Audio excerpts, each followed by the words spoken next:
আলহামদুলিল্লাহি তামলাউল মিজান।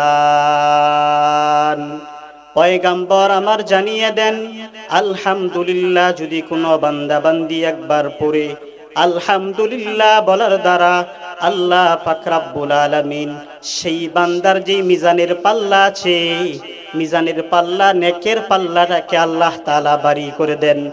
এই জন্যেই আলহামদুলিল্লাহ যদি কেউ বলতে বলে অথবা ভালো একটা সুসংবাদ পাইলে তখন আলহামদুলিল্লাহ বলা। কারণ আলহামদুলিল্লাহ বলার মধ্যে ফায়দা রয়েছে। কি পরিমাণ ফায়দা রয়েছে! আপনার আমার নেক আমল এবং বদ আমল, দুইটা আমল রয়েছে। আমার আপনার যেই নেক আমলের পাল্লাটা রয়েছে, সেই নেক আমলের পাল্লার মধ্যে আলহামদুলিল্লাহর সওয়াব জমা হয়। এই জন্যেই আমরা বেশি বেশি আলহামদুলিল্লাহ পড়ব।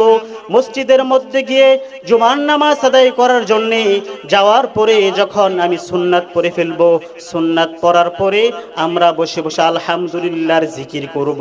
কারণ আলহামদুলিল্লাহ শব্দটা ছোট হইতে পারে, কিন্তু আলহামদুলিল্লাহর সওয়াব কিন্তু ছোট নয়।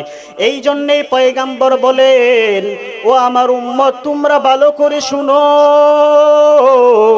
আলহামদুলিল্লাহি তামলাউল মিজান।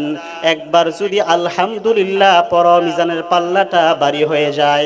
এই জন্যেই মুসলমান বাবাজিরা আমার, আমরা কোনো সময় যদি একাকিত্ব বসে থাকি, অবসর বসে রয়েছি, আলহামদুলিল্লাহ এই শব্দটার জিকির করব।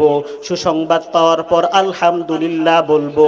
যদি আপনাকে আমাকে কেউ জিজ্ঞাসা করে কেমন আছেন, তখন আমরা আলহামদুলিল্লাহ বলবো। আলহামদুলিল্লাহ বলার দ্বারা, আলহামদুলিল্লাহ বলার দ্বারা আমার ভালোটাও প্রকাশ হয়ে গেল, আল্লাহর নিয়ামতের শুকর আদায় করাটাও হয়ে গেল।